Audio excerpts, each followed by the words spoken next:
Araw po at narito po muli tayo sa pangalawang yugto ng ating pag-aaral, Loyalty in the Book of Matthew chapter 1 and 2. Ano po? At salamat po na yung eyewitness, kung mayroon po magsasabing si Jesus ay Diyos, ay yung mga nakakita, nakasama niya, at mismong yung mga nakarinig na mga narinig din niya at nakita niya mula sa Diyos Ama, mula sa mga tao. Ano po?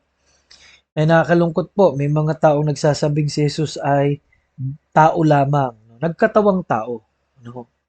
Pero Diyos na makapangyarihan. Philippians chapter 2 at John chapter 1, sinabi po doon, in the beginning was God, in the beginning was the Word, and the Word was with God, and the Word was God. And in Revelation chapter 19 verse 13, Revelation 19:13, the Word, ang sabi ron ay ang pangalan ni Jesus. Ano po, isa sa pangalan niya ay ang salita. Big letter S. Ano po? God's loyalty to man. God's loyalty to man. Alam niyo po, kahapon na pag-usapan natin in keeping His promises, in the genealogy, and now in saving us from our sins.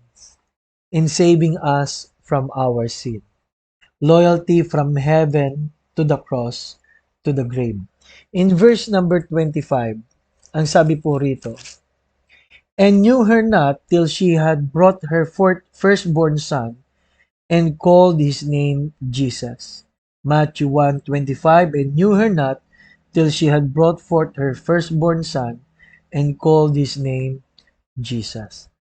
Alam niyo po, ang linaw po no na si Joseph ay hindi po niya kilala. Pag sinabi pong knew her not, hindi niya po nakasama sa isang bahay o sa isang higaan. Ano po? Yan po ang term na ginagamit ng Bible.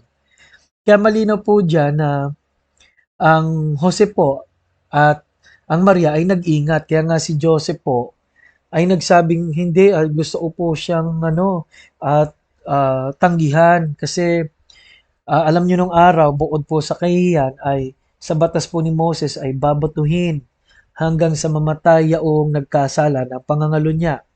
Kaya po yung nagsasama ng hindi kasal ay ang linaw po dyan, no? Si Joseph po is a perfect example with Mary. Ano po? At sabi po rito sa verse 25, ang pangalan niya ay Jesus. Now, Jesus means Yeshua. Ang ibig sabihin po ng Yeshua ay salvation. Kaya, ang linaw din po ng sinabi ro, no, na para iligtas tayo sa ating mga kasalanan. Alam niyo po, ang Diyos po ay tapat mula sa langit. Bakit po? Pwede namang hindi na sa paraang kailangan mamatay pa siya. Hindi sa kailangan sa paraang duruan pa siya. At hindi sa paraang kailangan mabuhay pa siya mula sa mga patay. Pero ang lahat ng ito ay dahil sa pag-ibig, pagbabayad ng kasalanan, at patunay na kaya niyang gawa ng paraan ang isang taong nahatulan ng kamatayan, ngayon ay may buhay na walang hanggan. Kaya dapat po, tinanggap mo na si Jesus at ang regalo niya. Kaya po ang isa pa na loyalty ng Panginoon ay sinabi niyang ang pangalan niya ay Emmanuel, God with us. Alam niyo po, napakahaba ng panahon na gusto ng Diyos ang tao ay makasamang muli. Nasira po ang relasyon ng tao at sa Diyos nung sinabi ng Bible na namatay ang taong kakain ng bunga. Hindi po namatay physically but the relationship, the spiritual presence of God, and the blessings upon those who believe and those who have been created in the likeness of God. Because sin have entered into the presence of God and His created people. Ano po? Kasalanan na umiral, nagrebelde lalo ang tao sa Diyos.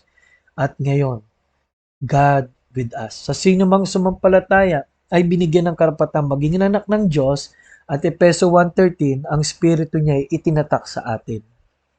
Kaya tapat po ang Diyos na nagbabago dahil sa Espiritu ng Diyos. Sa Romans 8:17, ano po, at Galatia chapter 5 verse 22 to 23, ang spiritong yan ay espiritu ng pagbabago at espiritu ng transformation ng isang makasalanan. God with us. Kamusta po ang tunay na pinananahanan ng Diyos? God with us. Kaya nga po, in saving us from our sins, in His being with us, God with us. Kaya po alam nyo, pinili po si Joseph at si Mary dahil magandang halimbawa. No? Pangalawa, walang kasalanan ng Panginoon dahil ipinaglihi po si Jesus sa pamagitan ng banal na Espiritu, ang sabi po ng 23. Hindi po siya may bahid ng kasalanan. Ginamit lang ng Panginoon ay physical na paraan para ipanganak siya sa mundong ito. Pangatlo po, ang isa pang dagdag dito ay ang anghel ng Panginoon.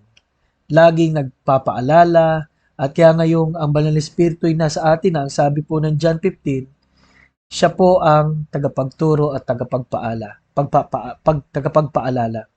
Kung mayroon po tayong mga bagay na nalilimutan sa salita ng Diyos, mga kabiguan ay ire-refresh tayo ng Diyos. Kaya dapat po, lagi tayo nag-aaral ng salita ng Panginoon. Ano po?